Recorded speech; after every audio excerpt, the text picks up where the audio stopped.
नमस्कार साथियों, मैं मोहित वासने आपका एक बार फिर से आपके अपने बैक टू एजुकेशन के ऑनलाइन प्लेटफॉर्म पर हार्दिक स्वागत करता हूं। तो जैसा कि बच्चे, हमारा जो टॉपिक चल रहा था नंबर सिस्टम, आज बेटा उसकी क्लास नंबर सेकंड है। और हमने फर्स्ट क्लास में जो सीखा था बेटा, ये सीखा था number of zero and fractions के दो पार्ट।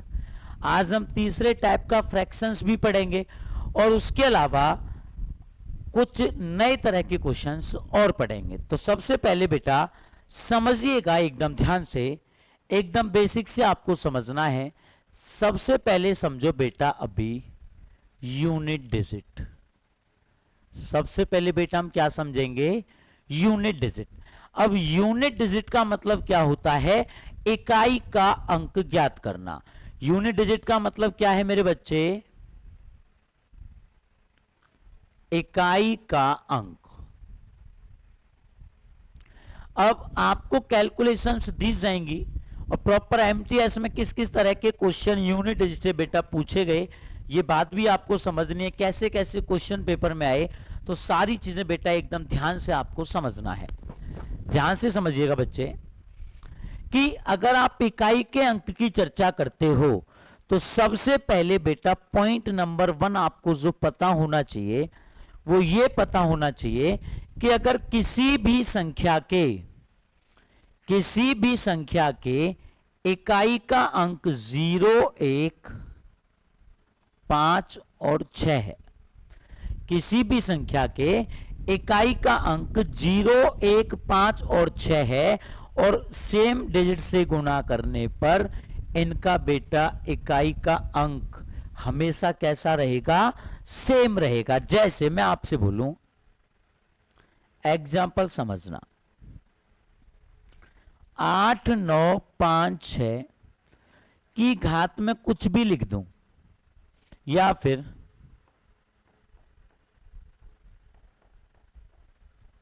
इस तरह से मैं कुछ भी लिख दूं। अब आप सबसे पहले समझिएगा, यहां इकाई का अंक बेटा कितना है? 6 है।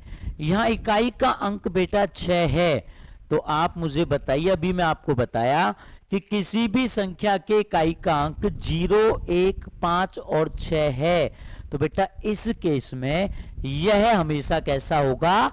सेम होगा। अगर 6 है तो बेटा इकाई का अंक भी कितना आएगा? 6 आएगा। जैसे यहां सबका इकाई का अंक कितना है बेटा? 6 है और आप इनका मल्टीप्लाई करोगे तो बेटा मल्टीप्लाई करने पर सबका इकाई का अंक 6 है तो इसका भी कितना आएगा? 6। जैसे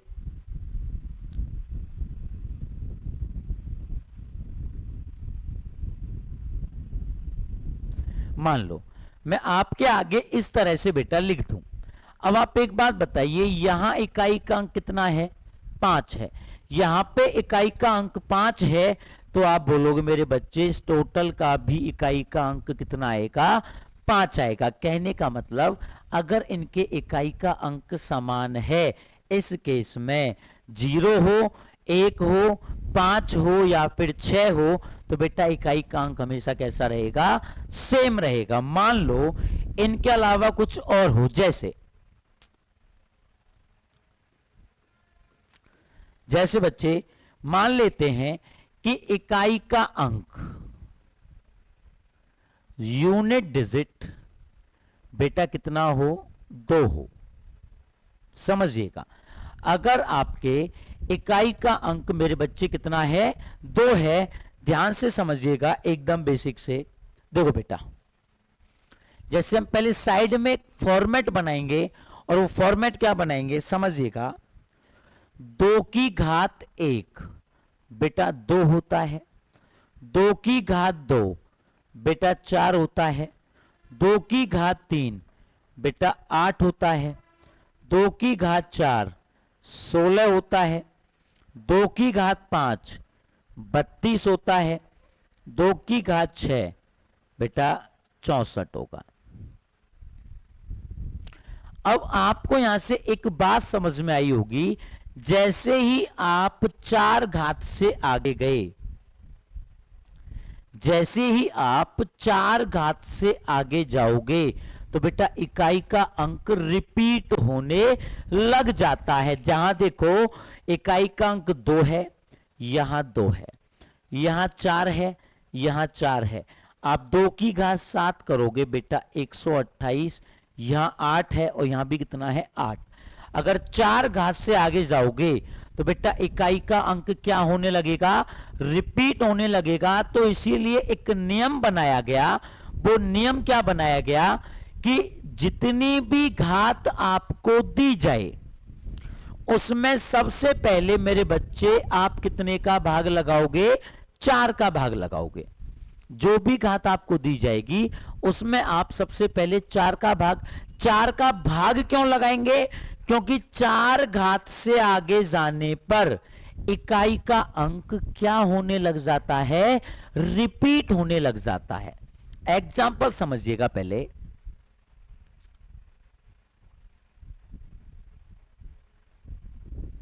जैसे मान लो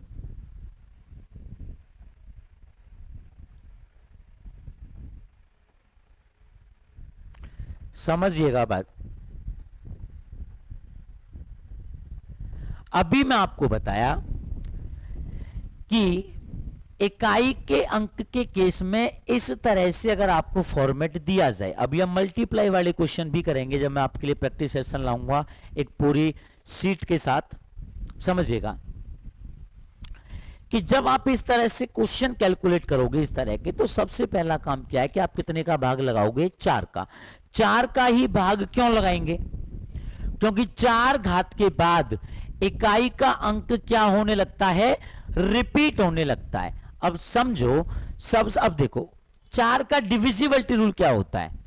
4 के विभाज्यता का नियम होता है बच्चे कि आखिरी 2 अंकों में अगर 4 का भाग जाएगा तो आप बोलोगे उस पूरी संख्या में भी 4 का भाग जाएगा। अगर आप 41 में 4 का भाग लगाते, अगर 41 में आप 4 का भाग लगाओगे तो 10 चौक 40, रिमाइंडर कितना बचा बेटा 1। और 4 का भाग लगाने के बाद जो भी रिमाइंडर बचेगा उसे आप इकाई के अंक जो भी दिया जाएगा उस पे घात बना के लिखोगे। यहां इकाई का अंक बेटा 2 है और 41 में 4 का भाग लगाया, 10 चौक 40, बेटा रिमाइंडर कितना बचा 1, घात बना के लिखना है। और 2 की घात 1 का मतलब बेटा क्या होता है 2। जैसे आप 14 में 4 का भाग लगाओगे, 4 तिया 12, तो रिमाइंडर कितना बचा 2, और रिमाइंडर 2 बचा तो रिमाइंडर को घात बना के लिखोगे। 2 की घात 2 का मतलब बच्चे कितना होगा 4 होगा। जैसे आगे और समझिएगा एक बार और, आप 75 में 4 का भाग लगाओगे, 18 चौक 72, रिमाइंडर बेटा कितना बचा 3, रिमाइंडर 3 बचा तो 2 की घात 3 बेटा कितना होगा 8। तो जो भी रिमाइंडर बचेगा उसे आप घात बनाकर लिखोगे। जैसे समझिएगा, मैं अगला आपको एक बात और समझाता हूं कि 4 का भाग सब में लगाओ तब भी आंसर आएगा। और 4 का भाग ये नियम आपको किस किस के लिए अप्लाई करना है पहले एक बार समझ लीजिए ध्यान से, कि अगर इकाई का अंक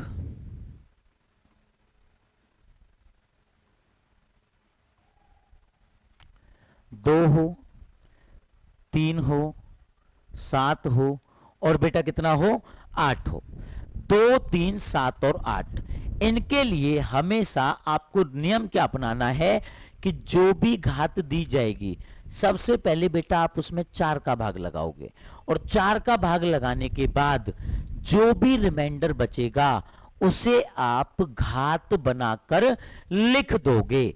जैसे एग्जाम्पल ही समझो पहले, फिर पेपर में क्वेश्चन कैसे करना है कैसे आएगा ये बात आपको समझनी है।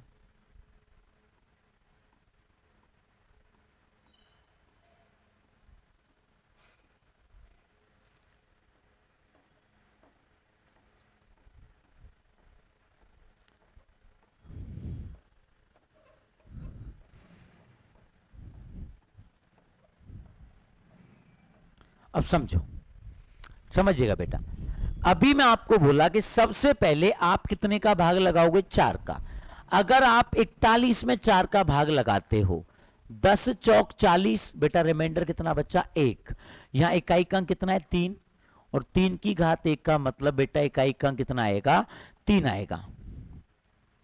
आप 42 में 4 का भाग लगाओगे, आप जानते हो 10 चौक 40, रिमाइंडर बचा बेटा 2, इकाई का अंक 3 है, तो जो भी रिमाइंडर बचेगा घात बना के लिखोगे, और 3 की घात 2 का मतलब बेटा कितना, 9।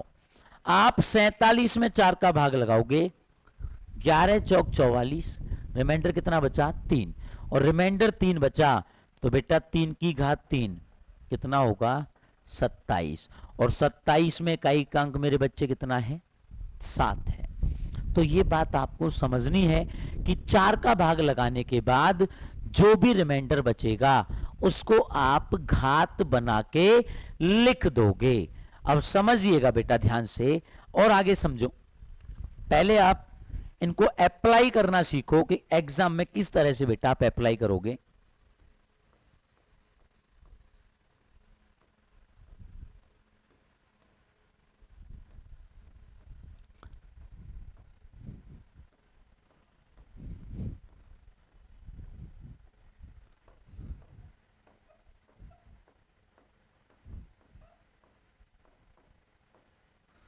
इस तरह से आप समझिएगा। मैं 3 चीजें और लिखता हूं आपके आगे।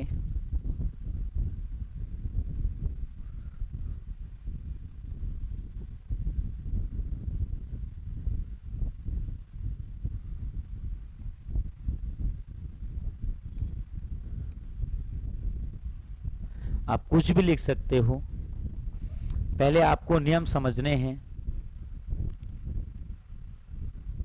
समझो भी, एकदम ध्यान से समझिएगा कि अभी मैं आपको बताया कि 2, 3, 7 और 8 के लिए आपको सेम रूल फॉलो करना है। और रूल क्या लगाना है कि जो भी इकाई का अंक दिया जाएगा उसमें आप सबसे पहले कितने का भाग लगाओगे, 4 का। किस में लगाओगे, उसकी घात में। अब यहां पर 4 का भाग लगाओगे तो बेटा 4 तिया 12।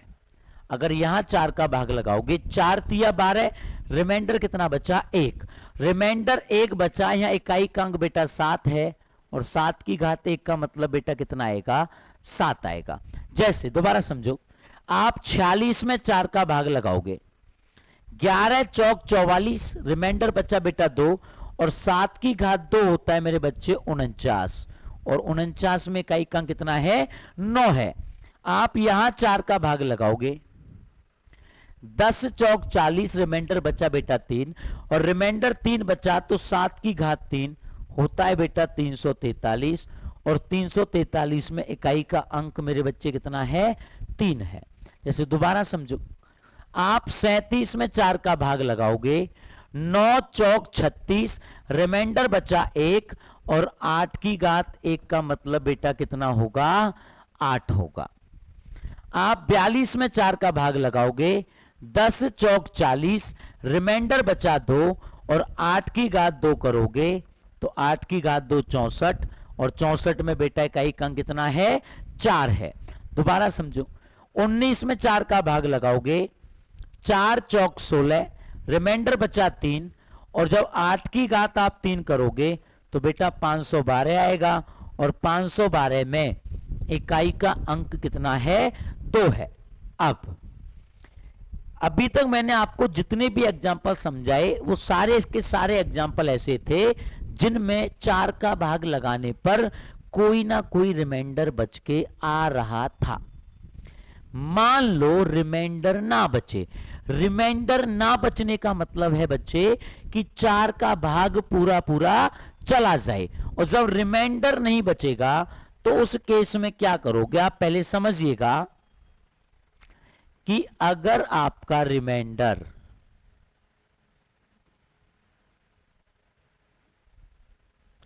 कितना आए, 0, अगर 4 का भाग लगाने पर शेषफल 0 आए, इस बात का मतलब भाग पूरा पूरा चला जाए। तो एक एग्जांपल से समझेंगे।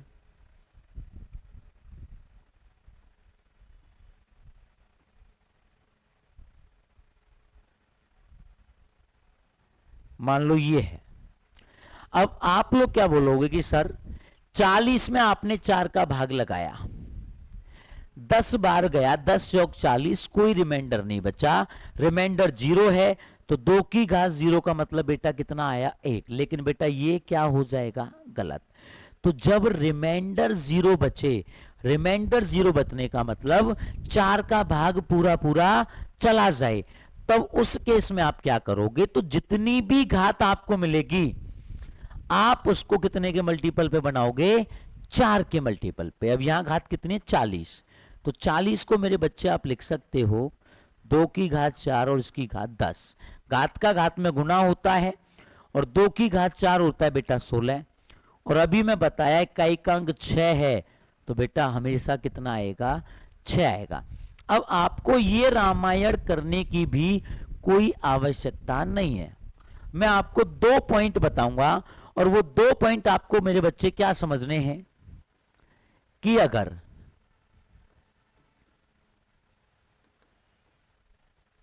रिमाइंडर 0 हो, रिमाइंडर 0 का मतलब 4 का भाग पूरा पूरा चला जाए। अगर इकाई का अंक कोई भी एक सम संख्या है या सम अंक है, तो बेटा इकाई का अंक कितना आएगा हमेशा 6। और इकाई का अंक एक विषम है, तो बेटा हमेशा इकाई का अंक कितना आएगा 1। ये 2 पॉइंट आपको ध्यान रखने हैं। किस केस में, जब आपका रिमाइंडर कितना बचे 0 बचे।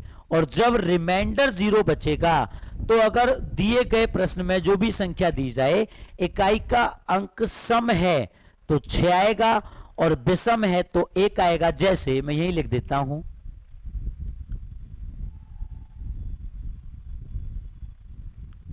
840। आप 40 में 4 का भाग लगाओगे तो भाग पूरा पूरा जाएगा, रिमाइंडर 0 बचा। अब आपको कैलकुलेट नहीं करना। अब ये देखो यहां पर इकाई का अंक कितना है 3 है, यहां पर इकाई का अंक 3 है, तो बेटा 3 सम है या विषम है, विषम है। और बेटा विषम के लिए हमेशा कितना आएगा 1 आएगा। जैसे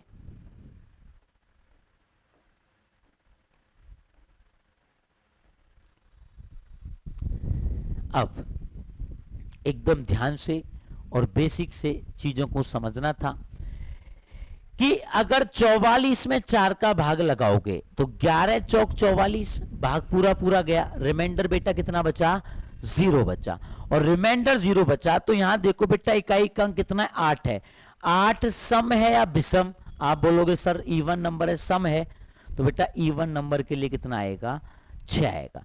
तो ये बात आपको मेरे बच्चे ध्यान रखनी है कि अगर 4 का भाग लगाने के बाद रिमाइंडर 0 आए और इकाई का अंक एक सम है तो 6 आएगा और विषम है तो बेटा कितना आएगा 1। कब, जब इकाई का अंक आपका कितना आएगा 0 आएगा। अब इसके अलावा 2 नियम और समझो, फिर हम पेपर में आए हुए क्वेश्चंस को सॉल्व करेंगे। देखो ध्यान से समझिएगा, अगर इकाई का अंक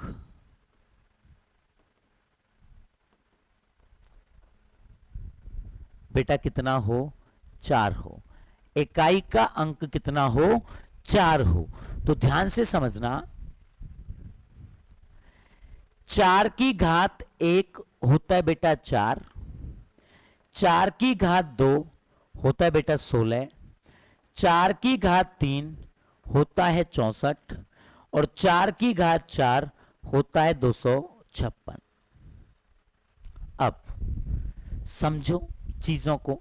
आपको यहां पे कोई बात, एक छोटी सी बात समझ में आ गई होगी बेटा अब तक। वो क्या समझ में आई होगी, आप ध्यान से समझिएगा। 4 की घात 1 बेटा इकाई का कितना आया 4, 6 4 6, बार बार 4 और 6 की रिपीटेशन हो रही है। अब इसकी घात है 1, इसकी पावर 1 है। एक सम है या विषम, आप बोलोगे सर ऑड है, विषम है, तो 4 के केस में अगर इसकी घात विषम होगी, हिंदी में भी लिख देता हूं, तो बेटा इकाई का अंक हमेशा कितना आएगा 4। और अगर 4 के केस में इसकी घात सम होगी तो इकाई का अंक हमेशा कितना आएगा 6। तो 4 के केस में आपको क्या ध्यान रखना है कि अगर घात विषम है तो आएगा 4 और घात सम है तो बेटा कितना आएगा 6 आएगा। अब यहां देखो 2 सम है तो 6, 3 विषम है तो 4, 4 सम है तो 6। विषम घात के लिए 4 और सम घात के लिए बेटा 6। जैसे एग्जाम्पल भी लिख देते हैं यहां पर ऊपर।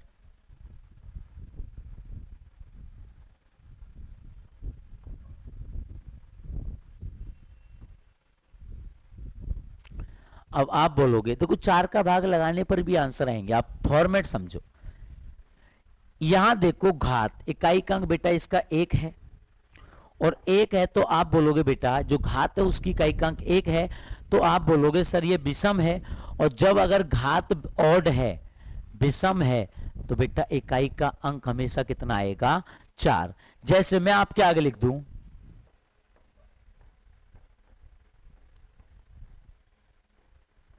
अब 990 बेटा एक सम संख्या है, सम है तो बेटा इकाई का अंक कितना आएगा 6। तो 4 के केस में अगर घात विषम है तो 4 आएगा और सम है तो मेरे बच्चे कितना आएगा 6 आएगा। अभी एक और समझो फिर हम डायरेक्ट क्वेश्चंस पे आएंगे। अगर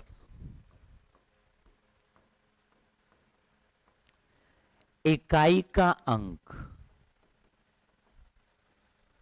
बेटा कितना हो 9 हो, इकाई का अंक मेरे बच्चे कितना हो 9 हो। अब ध्यान से समझिएगा 9 की घात 1, 9 की घात 2, 9 की घात 3 और 9 की घात 4। समझो भी यहां पर इकाई सॉरी यहां पर घात है 1 तो बेटा 9 आया, 9 1 9 गुना करोगे तो यहां भी कितना आएगा 1 आएगा। तो 9 के केस में भी आपको समझना है, आपने देखा कि 9 1 की रिपीटेशन हो रही है। 9 के केस में अगर आपकी घात विषम है तो बेटा इकाई का अंक 9 आएगा और आपकी घात बेटा सम है तो इकाई का अंक कितना आएगा 1। 9 के केस में अगर आपकी घात विषम है तो इकाई का अंक 9 आएगा और आपकी घात अगर सम है तो बेटा इकाई का अंक कितना आएगा 1 आएगा। अब एग्जाम्पल भी समझ लेते हैं। 999 की घात 999।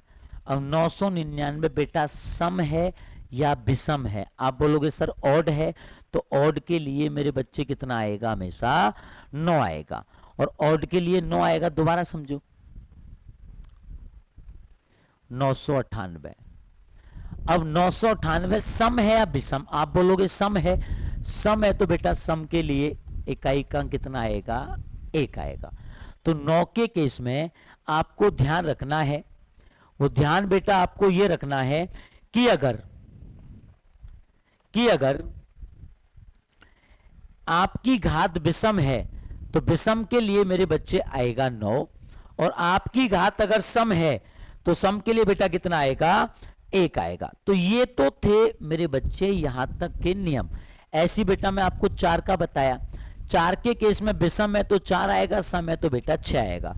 और इन केसों में रिमाइंडर 0 हो, अगर 4 का भाग लगाने के बाद शेषफल 0 बचे, या कहने का मतलब 4 का भाग पूरा पूरा चला जाए, तो आपको बस इतना ध्यान रखना है इकाई का अंक सम है तो बेटा 6 आएगा और विषम है तो बेटा कितना आएगा 1। और इनके बारे भी मैं आपको बताया कि आपको कुछ नहीं करना है, 4 का भाग लगाने के बाद जो भी रिमाइंडर बचेगा उसे आप घात बना के लिख दोगे। अब बेटा थोड़ा सा आगे समझिएगा कि पेपर में एग्जामिनर ने एमटीएस के क्वेश्चंस में, एमटीएस के पेपर में किस किस तरह के क्वेश्चन दिए, मैं आपके आगे लिख दे रहा हूं। 373 की घात 98 प्लस 399 की घात 87 प्लस 676 की घात 90। मान लो मैंने ये क्वेश्चन आपके आगे लिखा।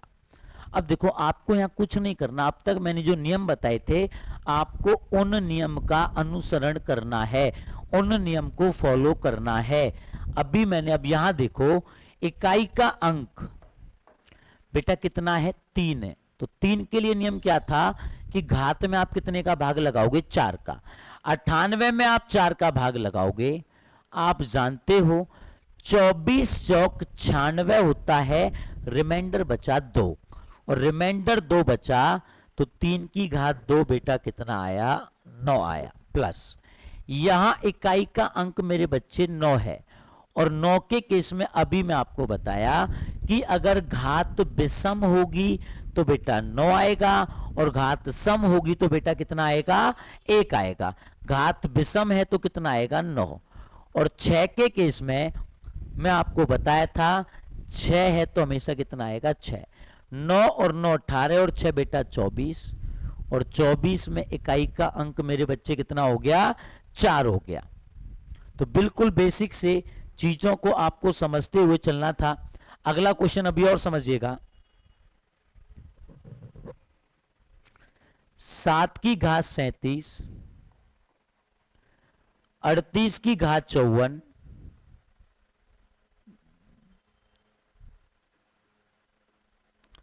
गुणा 817 की घात 93 गुणा 777 की घात 777। अब बेटा समझो, ये मैंने आपके आगे बेटा क्या लिख दिया क्वेश्चन लिख दिया। तो सबसे पहले आपको मेरे बच्चे कितने का भाग लगाना है 4 का। आप 37 में 4 का भाग लगाओगे।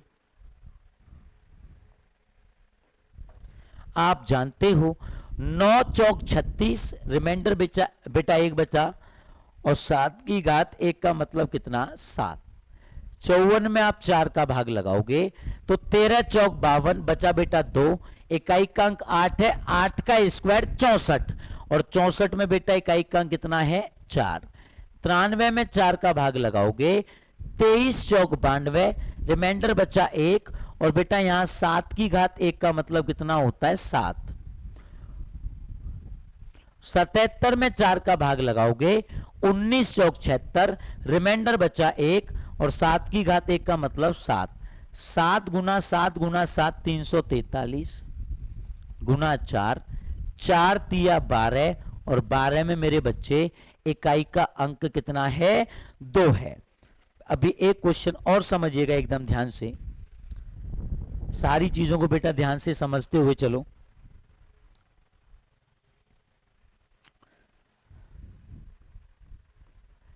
सात सौ अड़तीस की घात है बेटा 51 प्लस 938 या 998 लिख देते हैं या 938 लिख लो। 938 की घात है 532 प्लस 713 की घात 517 प्लस 985 की घात 119। इसको बेटा 700, कोई दिक्कत नहीं, समझो अभी। ये क्वेश्चन मैंने बच्चे आपके आगे लिखा। अब आपको इसमें कुछ नहीं करना, सबसे पहले आपको 4 का भाग लगाना है। आप 51 में 4 का भाग लगाओगे। आप जानते हो 12 चौक 48, रिमाइंडर बचा बेटा 3 और यहां इकाई का अंक है 8। अब 8 की घात 3 होता है 512 और 512 में इकाई का अंक बेटा कितना होता है 2। 32 में 4 का भाग लगाओगे तो 8 चौक 32 भाग पूरा पूरा चला गया। आप बोलोगे सर रिमाइंडर 0 बचेगा, और जब रिमाइंडर 0 बचेगा उस केस में मैं आपको बताया था कि अगर इकाई का अंक सम संख्या है तो 6 आएगा और विषम है तो मेरे बच्चे कितना आएगा, 1 आएगा। 17 में आप 4 का भाग लगाओगे, 4 चौक 16, रिमाइंडर बचा बेटा 1, और 3 की घात 1 का मतलब 3, और 5 के लिए मेरे बच्चे हमेशा कितना आएगा, 5। 6 और 2 8, 8 और 3 11 और 5 16, और 16 में इकाई का अंक बेटा कितना है, 6 है। तो चीजों को एकदम ध्यान से और बेसिक से समझते हुए चलिए। अभी अगला क्वेश्चन फिर देखते हैं। एक क्वेश्चन और देखते हैं बेटा ऐसा, उसमें थोड़ा सा बदलाव करेंगे, थोड़ा ऊपर लिख देता हूं। 729 की घात 729, 347 की घात 345 और 544 की घात 544। बेटा इस क्वेश्चन को आपको समझना था एकदम ध्यान से। सबसे पहले आप ये देखो, इकाई का अंक 9 है और ये घात सम है या विषम। 9 के केस में मेरे बच्चे मैं आपको बताया था कि अगर घात विषम होगी तो 9 आएगा और सम होगी तो 1 आएगा। तो बेटा यहां आया 9 माइनस 45 में 4 का भाग लगाओगे, 11 चौक 44, रिमाइंडर बचा 1, इकाई का अंक 7 है और 7 की घात 1 बेटा 7 होगा। 4 के केस में अगर घात सम है तो बेटा आएगा 6 आएगा, और विषम है तो बेटा कितना आएगा, 4। तो 4 के केस में घात सम है तो बेटा कितना आएगा, 6 आएगा। 9 7 और 6 13, बेटा ये आया आपका -4। क्या आपने कभी ऐसा सुना है कि रिमाइंडर बेटा किस में होता है, माइनस में होता? आप बोलोगे सर नहीं सुना, तो आपको ध्यान रखना है, सॉरी यूनिट डिजिट माइनस में होता, कभी नहीं होता। आपको ध्यान रखना है कि इकाई का अंक जब माइनस में आए तो आप 10 में से माइनस करके लिख दोगे, 10 - 4 बेटा कितना हो जाएगा, 6 हो जाएगा। आपको बस ध्यान रखना है कि अगर इकाई का अंक माइनस में आए तो आप उसको 10 में से माइनस करके लिख दोगे। और मैं ये 9 के बारे में आपको बताया था, घात विषम है तो 9 आएगा, सम है तो 1 आएगा। 4 के बारे में बताया कि घात अगर विषम है तो 4 आएगा, सम है तो 6 आएगा। तो यहां बेटा 6 आया, यहां 9 आया, और 45 में 4 का भाग 1, तो आप 7 और 6 13, और 9 - 13 - 4। और बेटा अगर ये माइनस में आएगा तो आप 10 में से माइनस करके लिखोगे, 10 - 4, इकाई का अंक मेरे बच्चे कितना रहेगा, 6 रहेगा। तो इन चीजों को आपको एकदम ध्यान से और इत्मीनान से समझते हुए चलना था। आगे समझने का प्रयास कीजिएगा। देखो तो एमटीएस में जैसे जैसे क्वेश्चन पूछे गए हैं, मैं सिर्फ उसी पैटर्न पे आपको क्वेश्चन करा रहा हूं। प्रॉपर एमटीएस को समझना, और ये ऐसा नहीं कि ये एमटीएस में आए ये क्वेश्चन, एमटीएस के अलावा अदर एग्जाम में भी पूछे जा चुके हैं। तो बेटा आपको कुछ नहीं करना है, आपको जो भी पढ़ाया जा रहा है आपको बस उसको रिवाइज करते रहना है, इत्मीनान से पढ़ना है, और आपको ज्यादा दिमाग नहीं लगाना है। बस जो पढ़ाया जा रहा है उस ट्रैक पर चलते चलिए, जो ट्रैक आपको बताया जाए आप उस पर चलिए। दुनिया की कोई भी ताकत आपका सिलेक्शन नहीं रोक सकती, बस आपका ट्रैक पर चलने का तरीका और आपका मार्गदर्शन एकदम करेक्ट होना चाहिए। समझो बेटा आगे। पिछली क्लास में बेटा मैं आपको फ्रैक्शंस बताया था और मैं आपको 2 तरह के क्वेश्चन उसमें करवा दिया था। अब बेटा एक क्वेश्चन कैसा बनता है फ्रैक्शंस में, इस तरह से बेटा क्वेश्चन पूछा जाएगा, 1/1 गुना 2, 1/2 गुना 3, 1/3 गुना 4, 1/4 गुना 5, 1/5 गुना 6, 1/6 गुना 7, 1/7 गुना 8 और 1/8 गुना 9। इस तरह से मेरे बच्चे क्या पूछा जाएगा, क्वेश्चन पूछा जाएगा। और इस फ्रैक्शंस को आपको ध्यान से समझना है, कई बार पेपरों में पूछी जा चुकी है, दिल्ली पुलिस में, एमटीएस में, सीएचएसएल में, सीजीएल में, रेलवे में, हर एग्जाम में इस फ्रैक्शन से रिलेटेड क्वेश्चन पेपर में पूछा जा चुका है। फॉर्मेट रहेगा 1 2 2 3 3 4 4 5 5 6 6 7 7 8 8 9। अब देखो हम इसको ऐसे नहीं करेंगे, आप बोलो सर ऐसे कर लो, 2 एकम 2, 3 दूनी 6, 4 तिया 12, 5 चौक 20, 6 पंजे 30। ऐसे आपको मेरे बच्चे नहीं करना है, क्योंकि आप बोलोगे पहले ऐसे लिखो फिर इसका एलसीएम लो फिर कैलकुलेट करो तब जाके बेटा तुम्हारा क्या आएगा, आंसर आएगा। समझो भी, इस तरह के क्वेश्चंस को करने के लिए आपको सबसे पहले रिजल्ट समझना है। इस तरह के क्वेश्चंस में आपको क्या रिजल्ट अप्लाई करना है, 1 upon difference 1 upon first term minus 1 upon last term. इस तरह के क्वेश्चंस को करने के लिए आपको इस रिजल्ट को ध्यान रखना है, 1 बटा अंतर 1 बटा फर्स्ट टर्म माइनस 1 बटा लास्ट टर्म। अंतर का मतलब क्या है, देखो इन सब में मेरे बच्चे कितने कितने का अंतर है, 1 1 का अंतर है। तो आप इसको पहले समझना, अंतर 1 बटा 1, फर्स्ट टर्म का मतलब बेटा शुरू कहां से हुआ, 1 से, और लास्ट टर्म का मतलब खत्म कहां हुआ, 9 पे। 9 एकम 9 और 9 में से 1 गया तो बेटा 8। आंसर मेरे बच्चे आपका कितना आया, 8/9। तो इस तरह के क्वेश्चंस को करने के लिए आपको इस वाले रिजल्ट को बेटा हमेशा क्या रखना है, याद रखना है। अब जैसे समझिएगा, मैं एक क्वेश्चन अभी और लिख रहा हूं,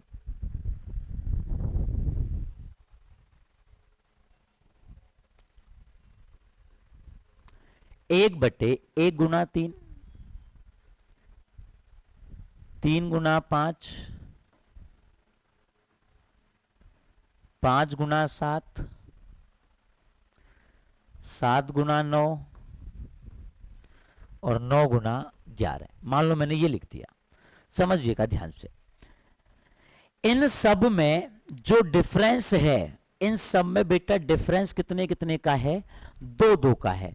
इन सब में डिफरेंस है 2 2 का। तो बेटा 1/2, फर्स्ट टर्म कितना है 1, लास्ट टर्म है 11, 11 एकम 11 माइनस 1 बेटा 10, और 2 से 10 कट गया बेटा 5 बार।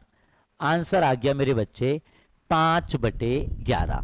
तो इस तरह के क्वेश्चंस को कैलकुलेट करने के लिए आपको ध्यान रखना है कि जो रिजल्ट में आपको लिखवाया, 1 बटा अंतर 1 upon first term minus 1 upon last term. जैसे 1 2 क्वेश्चन बेटा और समझिएगा,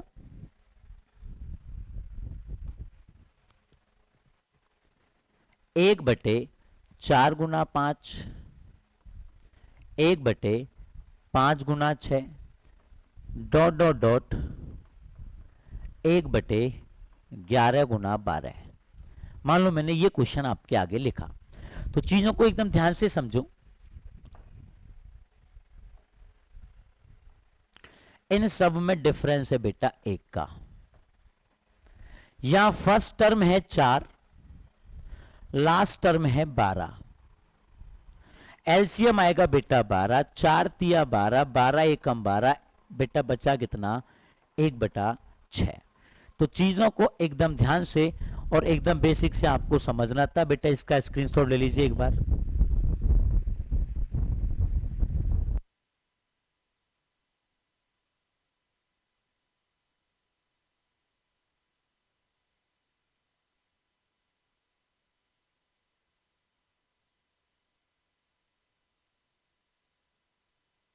तो बेटा चीजों को आपको एकदम ध्यान से और बेसिक से समझते हुए चलना है।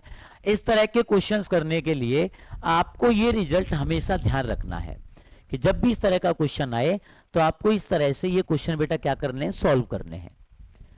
और ये चीजें बेटा ऐसा नहीं है कि पेपर में केवल एमटीएस में आई, बेटा सीएचएसएल में आया है, सीजीएल में, रेलवे में, ग्रुप डी में, मतलब कोई एग्जाम नहीं जिन एग्जामों के अंदर बेटा ये क्वेश्चन ना आते हों। जैसे मैं एक क्वेश्चन और लिख रहा हूं,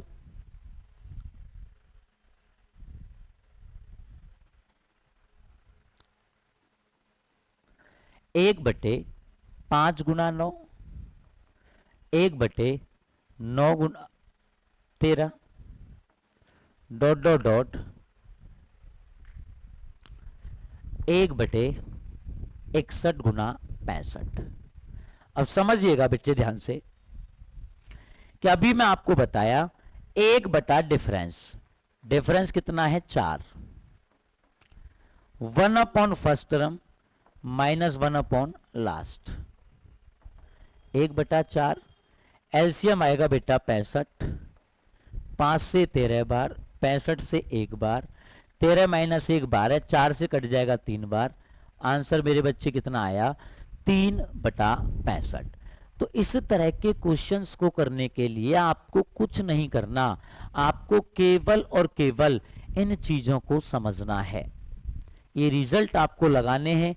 आज की क्लास में बेटा जो मैंने आप क्लास छोटी है, अभी दूसरी क्लास और अपलोड करवा दूंगा, कि आज की क्लास छोटी है, आज की क्लास में मैंने आपको इकाई के अंक के बारे में बताया और आपको जो फ्रैक्शंस हमारी पिछली क्लास में रह गई थी उसके बारे में बताया।